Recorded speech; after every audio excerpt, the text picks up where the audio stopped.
বিশ্বকাপ নিয়ে নাটক যেন থামছি না।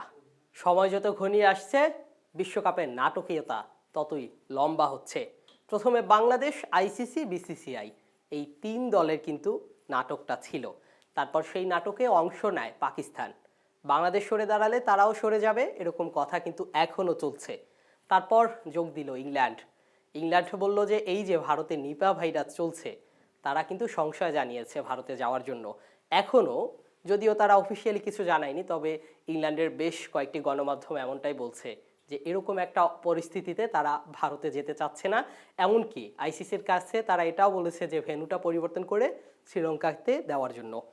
যদিও তারা অফিসিয়ালি এখন পর্যন্ত সেটার ঘোষণা দেয়নি। তারপর এখন যেই নামটা বলবো সেটা হলো অস্ট্রেলিয়া। ক্রিকেটে আমরা ভারত, অস্ট্রেলিয়া, ইংল্যান্ড এদেরকেই কিন্তু ঘুরে ফিরে ট্রফি জিততে দেখি।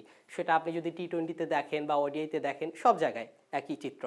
অস্ট্রেলিয়া জিতে, না হয় ইংল্যান্ড, না হয় ভারত, এরকমই কিন্তু চলে আসছে বিগত বছরগুলোতে। তো সেই অস্ট্রেলিয়া এখন বলছে তারাও ভারতে যেতে চাচ্ছে না। অথচ বিশ্বকাপ শুরু হতে এক সপ্তাহ বাকি নাই, এক সপ্তাহের কম সময় এসে যদি একটা দল বলে যে আমরা এই দেশে যাব না, আমাদের ভেন্যু পরিবর্তন করে দাও, তখন কিন্তু আইসিসি বেশ চাপেই পড়ে যাবে। বাংলাদেশের ক্ষেত্রে আসলে তারা যেটা করেছে সেটা কিন্তু চাইলেও তারা ইংল্যান্ড, অস্ট্রেলিয়ার সাথে করতে পারবে না।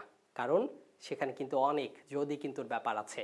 কারণ এক ভারত দিয়ে তারা কিন্তু বিশ্বকাপ চালাতে পারবে না।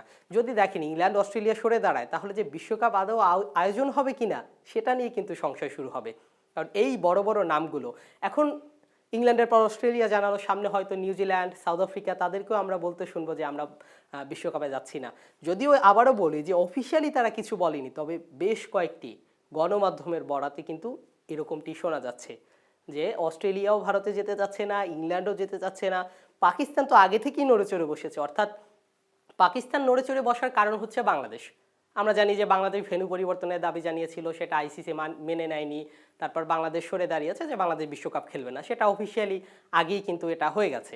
কিন্তু এখন ওই যে পাকিস্তানের নাটক এখনো বাকি আছে, কারণ পাকিস্তান সিদ্ধান্তটা তাদের আজকে জানানোর কথা, অর্থাৎ আজকে যে শুক্রবার, আজকে তাদের সিদ্ধান্ত জানানোর কথা, না হয় আগামী সোমবারে হবে সিদ্ধান্ত যে আসলেই পাকিস্তান বিশ্বকাপে যাচ্ছে কি না। কিন্তু এই পাকিস্তানের সাথে যে বড় নামগুলো যুক্ত হয়েছে সেগুলোকে কিন্তু কোনোভাবেই অবহেলা করার সুযোগ নাই। কারণ এই যে আমরা ইংল্যান্ড, অস্ট্রেলিয়া তারা সরে দাঁড়ালে তারপর দেখা যাবে যে বিশ্বকাপ আয়োজন হচ্ছে কিনা সেটাই দেখার বিষয়।